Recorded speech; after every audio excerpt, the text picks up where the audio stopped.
გარდა ამისა, რადგანაც ფუნქცია ინტეგრებადია, რა ვთქვით, ეს რაზე უნდა იყოს ნაკლები? დაშვების თანახმად. ეფსილონის მეოთხეზე ჩვენ ხო ვთქვით, რომ თუ ფუნქცია ინტეგრებადია სიგმას მინუს i ნაკლებია ეფსილონზე, ანუ ეფსილონის მეოთხეზე შემიძლია თქვა. და ეს სიგმას ნაცვლად აქ მე ახალ იტაკ' წერტის თუ შევარჩევ სიგმა 1 იგივეს ნიშნავს და სიგმა 2 თუ ახალ იტაკ' წერტის ავიღებ, იგივე სიგმას ნიშნავს. ხო, სიგმა 2 იგივე სიგმა 2-თვისაც უნდა შესულეს. მე ხო იქ წერტილების არჩევაზე ხო დამოკიდებული არ არის ინტეგრალური ჯამი. სხვა არის. ამიტომ შემიძლია სხვა წერტილი ავირჩიო და იგივე პირობა უნდა შესულეს. ამიტომ ესეც ნაკლებია თუ არა ეფსილონის მეოთხეზე. ეს ხო იგივე მოდულით ნიშნავს სიგმა 2 მინუს ის, ეს და ეს ხო ერთი და იგივეა. ამიტომ ეს თუ ნაკლებია ეფსილონის მეოთხეზე, ესეც ანუ მივიღეთ რა ეს უღრის ეფსილონის მეოთხეც პლუს ეფსილონის მეოთხედი, ამიტომ ავიღეთ ეს მეოთხედები. სავალდებულო არ არის, შეგიძლიათ ეფსილონი აიღოთ და მე 4 ეფსილონი კლავ ეფსილონი. სუდრის ეფსილონს. ესე იგი, გამივიღეთ საბოლოოდ მარცხენა მხარე არის სიგმა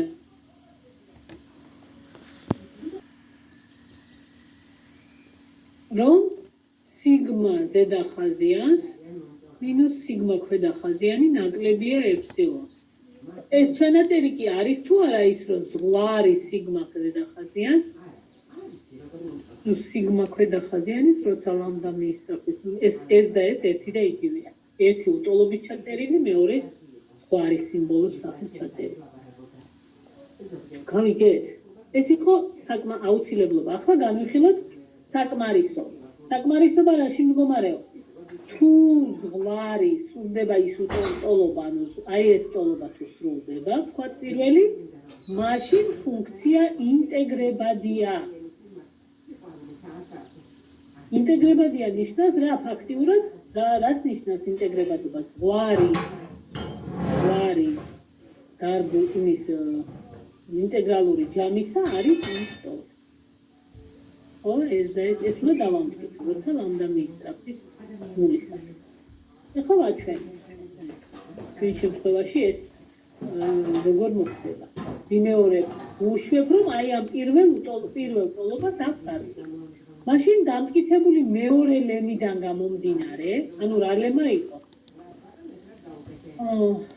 იმის დარბუს ქვედა ჯამი, არც ერთი განაწილებისთვის დარბუს ქვედა ჯამი არ აღემატება დარბუს ზედა ჯამს. ეხლა დარბუს ქვედა ჯამი, სიგმა ქვედა ხაზიანი. თუ ნაკლები ან ტოლი არის თუ არა, აი ამ ქვედა ხაზიანების სუპრემუმი რომ განვიხილოთ. სიმრავლე განვიხილოთ. ქვედა ხაზიანი ხო ყველა სხვადასხვა წერტილების არჩევით სხვადასხვა მიიღება და დანაწილებით. იმათ სიმრავლეები განვიხილოთ, იმათი ქვედა ჯამების სიმრავლე და ამ სიმრავლის ზუსტ ზედასაზღვარზე ნაკლები იქნება სუპრემუმის განმარტებიდან გამომდინარე. მაგრამ რადგან დარბუს ქვედა ჯამი არ აღემატება არც ერთ დარბუს ზედა ჯამს, ამიტომ ეს ნაკლებიანი ტოლი იქნება თუ არა ზედა ჯამების სიმრავლის ინფიმუმზე. ხდებით რას ვამბობ? მაგრამ ინფიმუმი თვითონ სიგმა ზედა ხაზიანზე ნაკლებიანი ტოლი. აი შეხედეთ რა უტოლობა გამოვიდა. კიდევ ერთხელ ვიმეორებ. თუ კი ლემა 2-დან გამომდინარე არც ერთ დარბუს ქვედა ჯამი არ აღემატება დარბუს არც ერთ ზედა ჯამს. და სიგმა ქვედა ხაზიანი გარდა ამისა სუპრემუმის თვისებებიდან გამომდინარე, სიგმა ქვედა ხაზიანის ერთობლიობა რომ ქონდეს ქვედა ხაზიანების ერთობლიობა, ანუ ქვედა ხაზიანების სიმრავლე. და მისი ზუსტი ზედასაზღვარი რომ განვიხილოთ, მისი სუპრემუმზე ყოველთვის ნაკლებია. ეს სუპრემუმი ისე არ განიმარტება. მაგრამ ქვედა ხაზიანების სუპრემუმი ყოველთვის ნაკლებიანი ტოლი ზედა ხაზიანების სიმრავლის ზუსტ ქვედა საზღვარზე. არის თუ არა ესეც ასე? სეღანელი დამტკიცებული ლემიდან გამომდინარე ისე. და ინფიმუმის თვისებიდან გამომდინარე ეს ნაკლები ანტოლის სიგმა ზედახაზია. გავიგეთ თუ არა? ახლა თუ გავითვალისწინებთ მაგალითად თუ განვიხილავთ დაინახეთ სიგმა ზედახაზიანს გამოკლებული სიგმა ქვედახაზია. ჩვენი ტოლობა ეს ფაქტიურად რისკენ მიისწრდა? ნულისკენ არა? ხო? და გარდა ამისა დააკვირდით ახლა აი ამ რადგანაც სუპრემუმები, ქვედახაზიანების სუპრემუმები ნაკლები ანტოლის ზედახაზიანების სუპრემუმების, ამიტომ თუ განვიხილავ ეს მეტია, ხო? სხვაობას ინფიმუმ სიგმა ზედახაზიანის გამოვაკლებ სუპრემუმს ქვედახაზიანებისას, ეს რა თქმა უნდა, რადგანაც ტოლობა მეტი ან ტოლობაზე დადებითი იქნება, ანუ ნულს არ აღემატება, შეიძლება ტოლი იყოს. მაშინ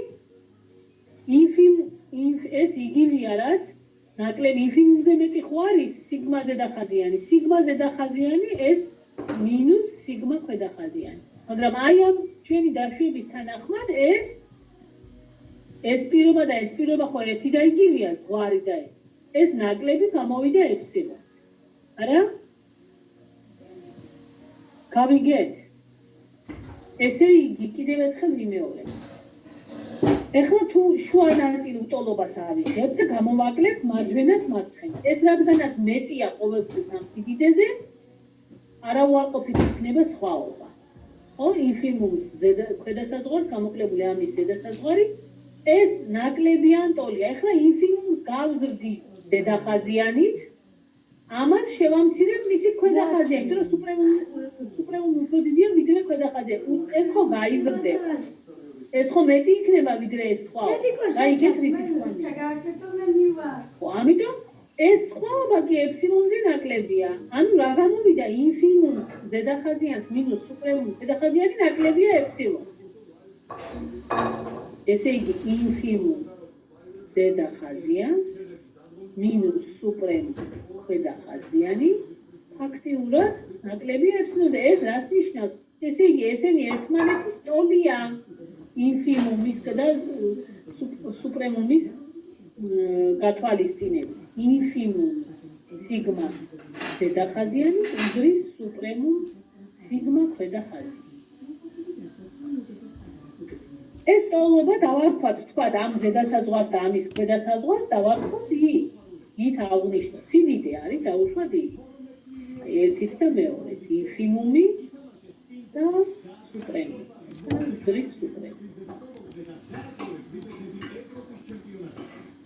ახლა რადგანაც ჩვენ ვიცით რა რომ მოცემული დარგუს ჯამების ზოგადად და ინტეგრალური ჯამი არის თუ არა მოთავსებული ქვედა ჯამსა და ზედა ჯამს შორის. ეს განმარტებებიდან გამომდინარე, დარგუს ჯამიდან და ინტეგრალური ჯამის განმარტებიდან გამომდინარე.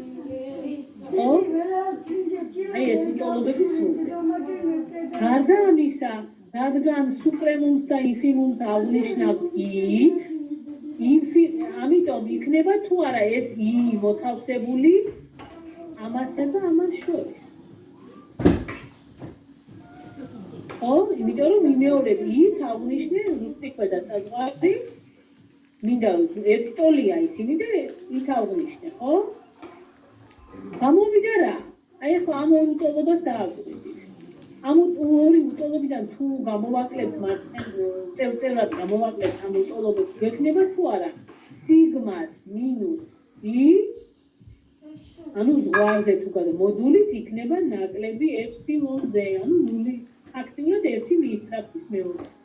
ეს კი ნიშნავს დასამტკიცებელ ტოლობას, რომ ფუნქცია არის ინტეგრებული. გავიგეთ? ანუ ეს სხვაობა გამოვიდა ნულისკენ მიისწრაფვის სიგმას მინუს ი. ის დამტკიცებაც ვიზოთ.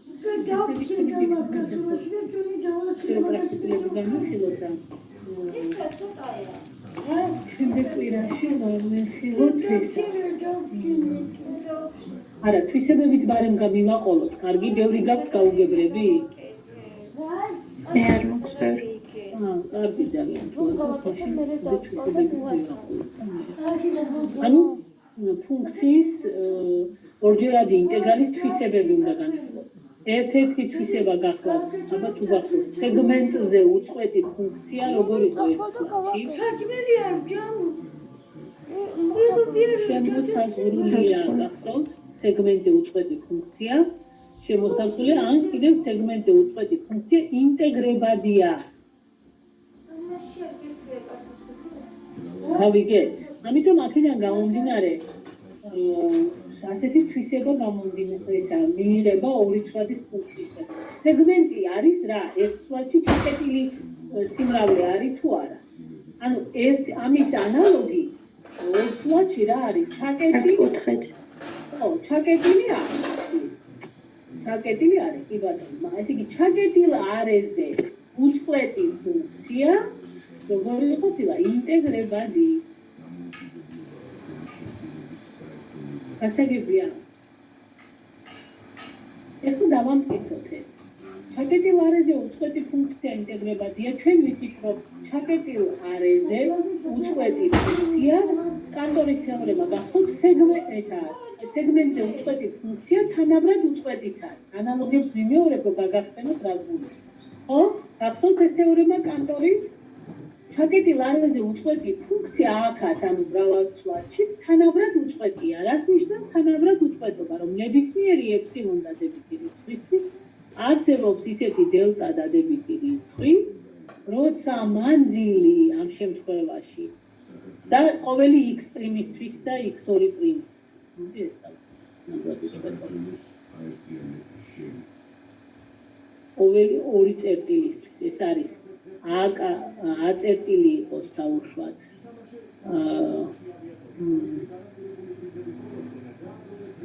x პრიმ y პრიმი და b წერტილი იყოს x2 პრიმ y2 პრიმ. აი ყოველი a-თვის და ყოველი b-თვის. აი ეს ყოველი a და b წერტილისთვის შეგვიძლია აქაც ყოველი აღარ დავწეროთ a და b წერტილისთვის. როცა მანძილი a და b წერტილებს შორის არის ნაკლები დელტაზე, მაშინ რა f(x) 2 პრიმ y2 პრიმს მინუს f(x) პრიმ y პრიმისა მოდულით რა უნდა იყოს? ეფსილონზე ნაკლები. ეფსილონზე ნაკლები. ეს არის თანაბრად უწყვეტი. ესე იგი ჩვენი ფუნქცია ასეთია. იმიტომ რომ ჩაკეტილ d არეზე არის უწყვეტი ფუნქცია. და ჩვენოთ უნდა რომ ინტეგრებადი. ამიტომ აი ეს უტოლობა, ეს პირობა შესრულდება, რომ თანაბრად უწყვეტიც არის სეგმენტზე ისა უწყვეტი ფუნქცია, ანუ ჩაკეტილ არეზე უწყვეტი ფუნქცია. ეხლა ჩვენი მიზანია განვიხილოთ ინტეგრებადობა. ესე იგი საით უნდა წავიყვანოთ ჩვენ რა ზედა ჯამს მინუს ქვედა ჯამი ფაქტიურად უნდა საითკენ წავიდეს? ნულისკენ, ხო? ეს არის სხვაობა. ახლა ზედა ჯამს მინუს ქვედა ჯამი რა არის? mdd k ზედა ჯამი არის mdd k დელტა სიგმა და mdd k დელტა m პატარა სიგმა. ანუ ეს სხვაობა ფაქტიურად. არა? მაგრამ თუ აბა დააკვირდით, თუ ფუნქცია თანაბრად უწყვეტია, ესე იგი ნებისმიერი a და b წერტილისთვის ეს სრულდება, სადაც მაქსიმუმს აღწევს და უდიდეს და უმცირეს მნიშვნელობებს აღწევს, იქაც არ იქნება ეს გამოსახულება ეფსილონზე ნაკლები. იმიტომ რომ თანაბრად უწყვეტია ყველა წერტილისთვის სრულდება ეს. ამიტომ ახლა ამის მოდულს თუ განვიხილავ, ამის მოდული ნაკლები ან ტოლი იქნება აი ამის მოდულების ჯამზე, მე პირდაპირ ჩავასწორებ და თქვენ დაწერეთ. ეს გამოდის გარეთ, ის ჯამის გარეთ გამოვა. ნუ დაგვექნება. გაიცვლება 1-დან n-მდე, ეფსილონ, ესე იგი ეს ნაკლებობი უტოლობა ნაკლებობით არის ისედაც შეცვლილი, ეფსილონი ჯამი რა დარჩება დელტა სიგმა k. გაიცვლება 1-დან n-მდე. ეს ჯამი რაც წარმოადგენს, რომელი არის ფართობს? d არის ფართობს, ხო? ანუ დელტა სიგმას. თუ აქ ახლა ეფსილონის ნაცვლად ეფსილონის მეოთხეცგან, ესა ეფსილონი შეფარდებული დელტა სიგმას განვიხილავ. აქაც მექნება დელტა სიგმა და აი ეს დელტა სიგმა ამ დელტა სიგმასთან შეიკავშირება და გამოვა რომ სიგმას მინუს სიგმა ხაზიანი ნაკლებია ეფსილონზე, ან რაც იგივეა ფუნქცია ინტეგრებადი. ავიგეთ. გამტკიცდა. ახლა მეორე თეორემა არის კიდევ აქა. ეს არის სასრული რაოდენობის წყვეტის წერტილები თუ გააჩნია ფუნქციას z უდრის fxy ფუნქციას, ესე იგი ორი ცვლადის ფუნქციას, თუ გააჩნია წყვეტის წერტილთა სასრული რაოდენობა, ანუ ფუნქცია 0, ესე იგი ფუნქცია თუ დააკვირდით რა თეორემა სრულდება, ინტეგრებადია, თუ ის უწყვეტია გარდა ნულზომის სიმრავლისა. ესე იგი ყველა წერტილში არის უწყვეტი გარდა ნულზომის სიმრავლისა. ესე იგი რას ნიშნავს? იგივე ეკვივალენტს ვაპარაკობ. ანუ სასრული რაოდენობის წერტილებში შეიძლება რომ უწყვეტა ჰქონდეს მას. გავიგეთ? შეიძლება ერთ წერტილში, შეიძლება ორში, შეიძლება სასრული რაოდენობით. თუ ასეთი წერტილები, ესე იგი სადაც უწყვეტა აქვს სასრულია, მაშინ ან რაც იგივეა, იგივე წინადადება ნულზომისაა წყვეტის წერტილთა სიმრავლე, დანარჩენ წერტილებში უწყვეტია, მაშინ ფუნქცია ინტეგრებადია. გავიგეთ? ეს პირობაც ეს სიტუაციაში ჩვენ განხილული გვაქვს. ახლა განვიხილოთ თვისებები. კონკრეტულად მოქმედებები იმაზე. აი პირველი თვისება გახლავთ შემდეგი. თუ fxy ფუნქცია არის რაღაც m სიდიდის ტოლი და ეს არის მუდმივი, ანუ კონსტანტა, მაშინ ორჯერადი ინტეგრალი dr-ზე fxy dx dy ინტეგრალიდან ეს არის m გამრავლებული d-ს ფართობი. გავამტკიცოთ. ანუ ორჯერადი ინტეგრალი dr-ზე fxy dx dy-ისა უდრის ორჯერადი ინტეგრალი dr-ზე fxy არის m სიდიდე, ხო? m dx dy. ეს უდრის m მუდმივია და ინტეგრალის ნიშნის გარეთ გამოდის, მუდმივი რიცხვი, ეს გახლავთ ორჯერადი ინტეგრალი dx dy. dr-ზე და ეს კი არის ჩვენ წინა ლექციაზე განვიხილეთ, ეს ფუნქციის ფართობს წარმოადგენს და რატომ არის ფართობი, ანუ d-რის ფართობი და გამოვიდა m გამამრავლებ d-ს. რატო არის d-რის ფართობი? აი ორჯერადი ინტეგრალი ხო არის ზღვარი რისი? მის დარბუს ჯამის, ის ინტეგრალური ჯამის. ნახეთ ახლა ინტეგრალური ჯამი, როცა ლამდამის ტრაფის ნულის ინტეგრალი dx dy-დან რას უდრის? სიგმა ამ შემთხვევაში რა არის? სიგმა არის და ეს სიგმა არის კაიცვლება 1-დან n-მდე, ფუნქცია ერთიანია, ამიტომ მისი მნიშვნელობა ერთის ტოლი იქნება, გამრავლებული რაზე? დელტა სიგმა კაზე. აი ეს ნამრავლიდან ჯამი რა დელტა სიგმას არ წარმოადგენს? დელტა სიგმას წარმოადგენს და დელტა სიგმა ჩვენ ფაქტიურად არის რა? d-რის ფართობი. გასაგებია? ამიტომ გამოვიდა d-რის ფართობის ტოლი. d-ს ტოლი. ის დამტკიცებ, ანუ ეს გამოვიდა m თუ არ გვაქვს, აქ d-ს ფართობია. თუ m გვაქვს, პირიქით m გამრავლდება d-ზე. რის დამტკიცებას გვინდოდა? ეს პირველი თვისება დავამტკიცე. ანუ ხო, ეს პირობა არის, ეს ახლა განვიხილოთ მეორე პირობა, მეორე თვისება.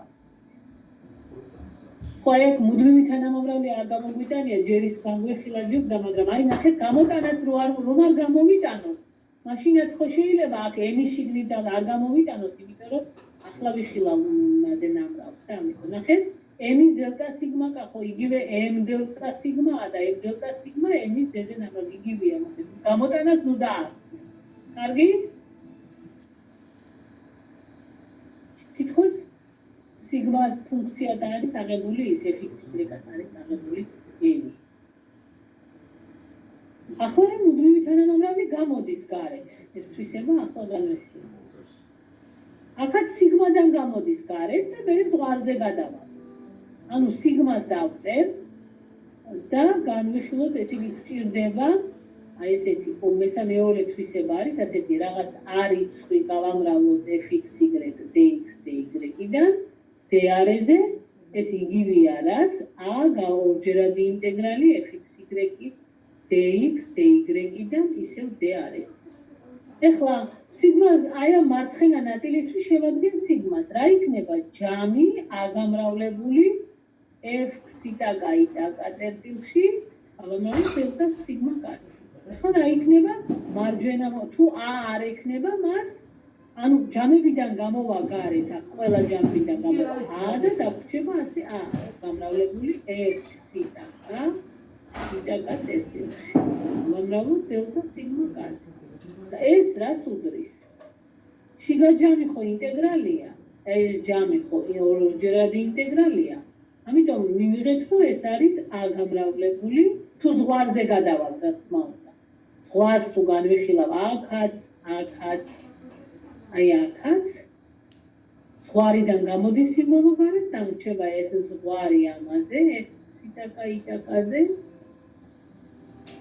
და ეს კი უდრის რა თქმა უნდა ზღვარი ლამდას ნულისკენ მისწრაფება ყველგან ეს ზღვარი კი არის ორჯერადი ინტეგრალი, ესე იგი ეს უდრის ორჯერადი ინტეგრალი d-არეზე fx y dx dy. მეორე თვისებას დამტკიცდა. ანალოგიურად, ესე იგი ფაქტიურად შევადგინოთ უნდა ჯამები და შემდეგ ზღვარზე გადავიდეთ ამ ჯამისთვის. ხო განვიხილოთ მესამე თვისება. ორი ფუნქცია მაქვს fx y და fx y. ორთავე ინტეგრებადი ფუნქციებია. fx y. ორივე ინტეგრებადია, მაშინ ჯამიც ინტეგრებადი იქნება და fx y-ს დამატებული fx y იქნება ჯამიდან ინტეგრალი, იქნება ცალ-ცალკე ინტეგრალების ჩამოდი. ეს არა მარტო ამის დამტკიცების შედეგად მისი განზოგადება იქნება ასეთი. იგივე d-არეზე. განზოგადება იქნება ასეთი სასრული რაოდენობის ჯამების შემთხვევაში რიცხვზე ნამრალი, ანუ წრფივი კომბინაცია α fx y პლუს ბეტა fx y-ისა, აი ეს ფუნქცია, თუ f და f ინტეგრებადია, აი ეს ინტეგრებადი იქნება, მუდმივები გამოვა გარეთ და ჯამი შესაძლებლად ინტეგრალების ჯამის ტოლი იქნება. გავიგეთ? ამის მტკიცება ზუსტად ანალოგიურად ჯამი თუ ავიღებ სიგმა 1 იყოს f-ის დარბის ინტეგრალური ჯამი, სიგმა 2 იყოს f-ის ინტეგრალური ჯამი. ეს f-ის. ეს f-ის. მაშინ თუ ამათი ჯამის ინტეგრალური ჯამი იქნება თუ არა სიგმა 1 პლუს სიგმა 2 ჯამის ინტეგრალური ჯამი. იქნება, იმიტომ რომ ფუნქციების ჯამიდან ინტეგრალი ხომ დანაწილდება ჯამი, ხომ შეიძლება გამოვანაწილოთ და გავწეროთ ცალ-ცალკე ჯამებად. ან გავაერთიანოთ და ერთიანი ჯამი გავწეროთ. ამიტომ სიგმა გამოვიდა სიგმა 1 პლუს სიგმა 2-ის ტოლი და სიგმა 1 ახლა ზღვარზე თუ გადავალთ ამ ტოლობაში, ეს ზღვარი, ამ ზღვარის ტოლია, ამის ზღვარის, ეს არის ეს ინტეგრალი, ზღვარი სიგმა 2-ისა არის მეორე ინტეგრალი. გავიგეთ?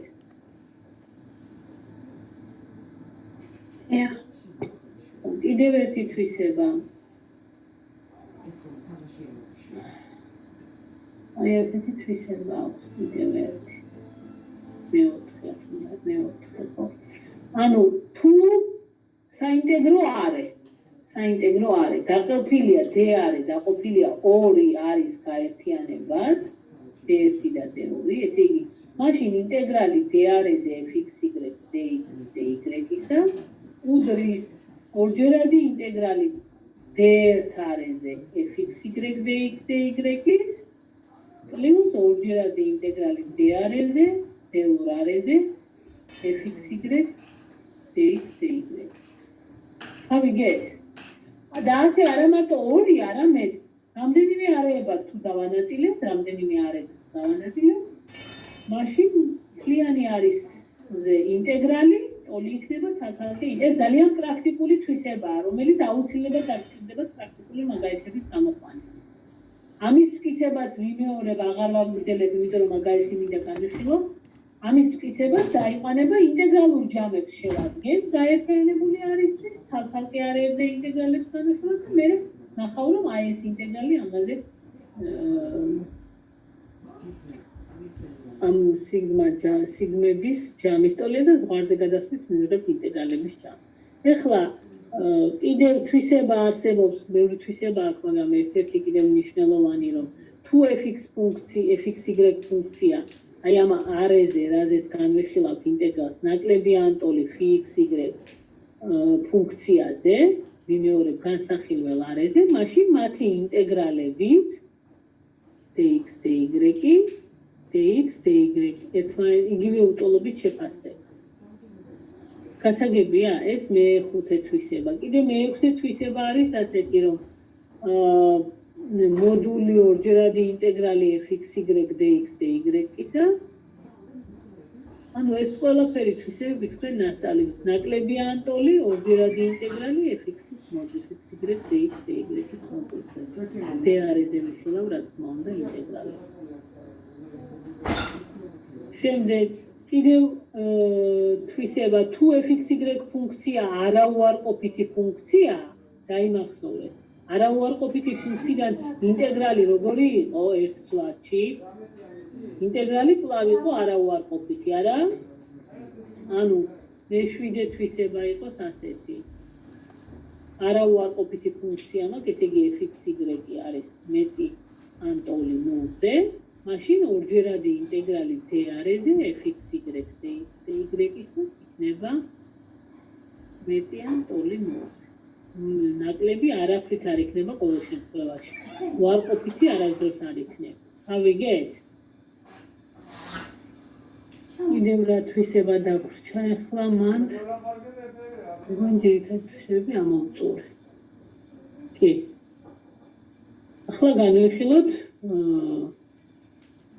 მაგალითი და გავაკეთოთ.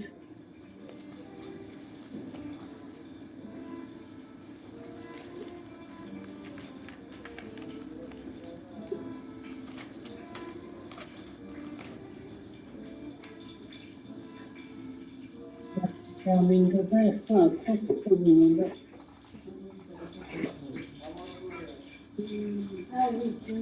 განაწილება რო შევძლოთ არის, ამაზე მაგალითი მინდა გავაკეთოთ. ანუ მოცემული ფუნქციის არე თქვენ რა ნომრის ჩათვლით გქონდათ?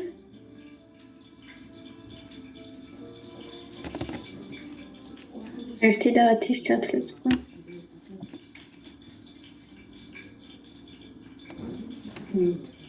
ერთი 10-ის ჩათვლით გქონდა.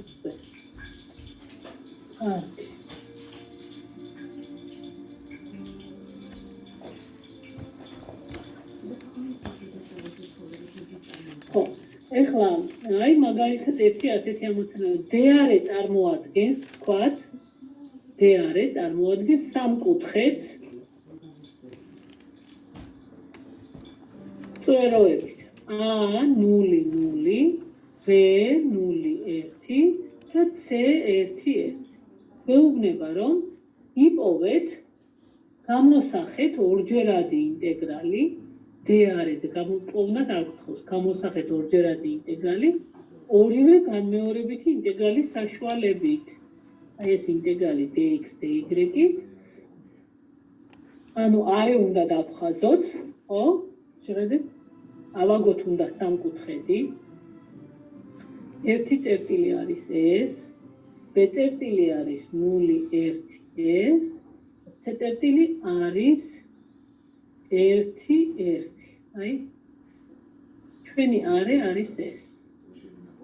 და ორივე განმეორებით ინტეგრალით რა იქნება ამ ფუნქციის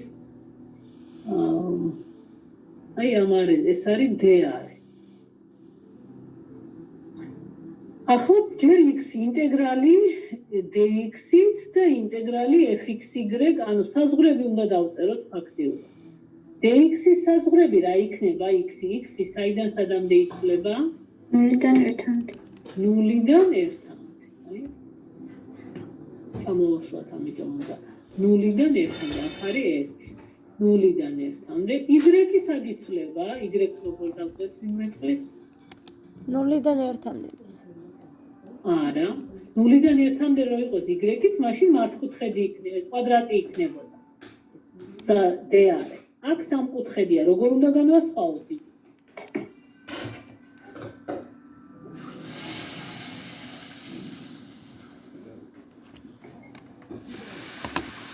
x-ი იცვლება 0-დან 1-მდე y-ი იცვლება ნახე y-ი არის ამ ქვემოდან ამით არის შემოსაზღვრული ზემოდან აი ამ წრფით ამიტომ ამ ორი წრფის განტოლება უნდა დავწეროთ და ის იქნება მისი საზღვრები ქვემოთ რასაც აი ეს ეს არის c-წერტილი ხო ეს არის b-წერტილი დავაწეროთ 10 გვერდის განტოლება 10 წრფის განტოლება უნდა დავწეროთ როგორ დაიწერეთ y უდრის x y-ი უდრის x თუ ეს არიცით ეს ბისექტრისა როა წადია ჩანს თუ არიცით როგორც ორ წერტილზე გამავალი წრის განტოლება ისე უნდა დაწეროთ გავიგეთ როგორ არის ამის განტოლება აი შეხედეთ x minus x1 ეს x1-ია 0 x2-ია 1 ახსენებთ ეს ანალიზურ გეომეტრიაში ხოთ ისე ნასწავლი y minus y1 y1 რა იყო ამის y1 ხო ისევ 0-ია a წერტილი a-ზე 0 y2 c-წერტილის ესა y1 არის 1 minus 0 ანუ გამოვიდა რომ x-ი 1-თან y-ი 1-თან და ეს გამოდის x-ი უდრის y-ს ანუ ეს წრფე გავიგეთ და y-ი უდრის x ხო 10-ის განტოლება და აი ამ b-ის განტოლება რა არის y უდრის 1 y-ი უდრის 1 ეს მარტივი ესე იგი საზღვრები იცვლება საიდან სადამდე ქვემოდან არის y-ი x-ით ზემოდან არის 1 აი ეს არის ამ ფუნქციის საზღვარი ამ ინტეგრალი ახლა უდრის ორივე განმეორებით ახლა პირიქით dy ინტეგრალი fxy dx-ით უნდა ჩაწერა როგორ ჩავწერთ y სად არის საიდან სადამდეა შემოსაზღვრული ახლა მიკარნახეთ აბა თუ შეცვლა საზღვრების შეცვლა ადვილად იცით ანუ პირველი აუცილებლად რიცხვები უნდა იყოს ახლა აქ 0-დან 1 გამოდის თუ 0-დან 1 გამოდის მნიშვნელობები კი ბატონო მერე x-ის მნიშვნელობები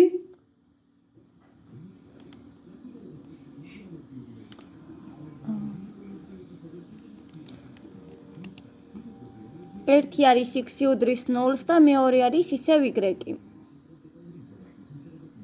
x-ი უდრის 1 და x-ი უდრის y-ს x-ი უდრის 1 x-ი უდრის y x-ი უდრის y-ს მართალია ანუ მარცხნიდან ქვემოდან შემოსაზღვრულია ამ წრფით შეხედეთ ამ წრფით ზემოდან შემოსაზღვრულია ამ წრფით მარცხნიდან არის ამ წრფით მარჯვნიდან აი ამ წრფით ეს რა წრფია x-ი უდრის 0-ს ხო x-ი უდრის 0-ს მარჯვენა რა არის x-ი უდრის y-ს ანუ 0-დან y-ა ავიგეთ ხო ამიტომ ასე მარტივად გადასაადგილებელი არ არის და კარგად დაფიქრეთ ესენი გქონდათ ისე განმეორებით ინტეგრალ საზღვრების შეცვლა მაგრამ ეხლა განსხვავებული რა გავაკეთეთ იცი 4 კუთხედი 3 კუთხედი ანუ არეები წარმოვიდგინეთ ეხლა 4 კუთხედი თუ გაქვს 4 წვერო გექნება და 4-ვეს განტოლება დაგჭირდება სავარაუდოდ გასაგებია გვერდების განტოლებებს გაიმეორებთ ამით ახლა კიდე რა პირობაა განსხვავებული ახლა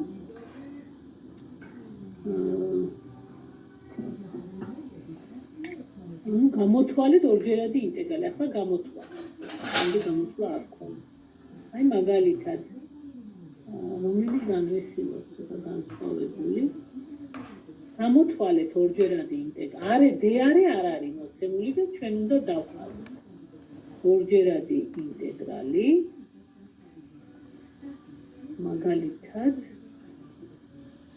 აი dx-ით dy-ით შეფარდებული ფესვი 4-x კვადრატს -y კვადრატი, სადაც d-არე წარმოადგენს x კვადრატს + y კვადრატი ნაკლები ანტოლი 20-ზე წრის ნაწილს, რომელიც მოთავსებულია პირველ მეოთხედში. ამიტომ უნდა დავხაზოთ წრე. ეს რა წრეა? რადიუს ცენტრით 0 წერტილში და რადიუსით 2. ხო? მაგრამ ჩვენ გვეუბნება, რომ ჩვენი საინტეგრეო არე არის წრის ნაწილი, რომელიც პირველ მეოთხედში, ანუ აი ეს ნაწილი. ეხლა ამიტომ ჩვენი ინტეგრალი უდრის. x-ი რასა და რას შორის არის მოთავსებული ვინმე თქვენს?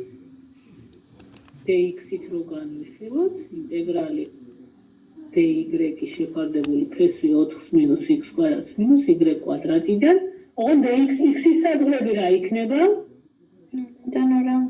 0-დან 2-მდე და y-ის საზღვრები იქნება რა? მითხარით რა?